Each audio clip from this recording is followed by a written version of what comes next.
Kapela Bricks of Colors nás poinformovala, že jej história sa začala v 2020.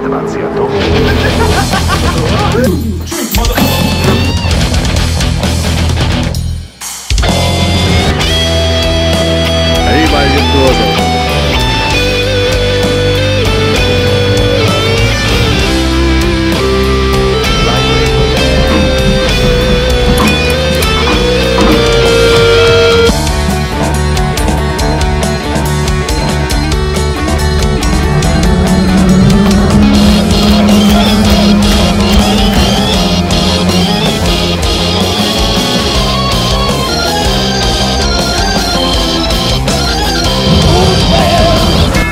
Výsledku sa v nej spojilo 5 rôznorodých osobností, 5 elementov s osobitou hudobnou históriou a žánrovou rôznofarebnosťou a spojili sa, aby postupne vytvorili dokonalú harmóniu.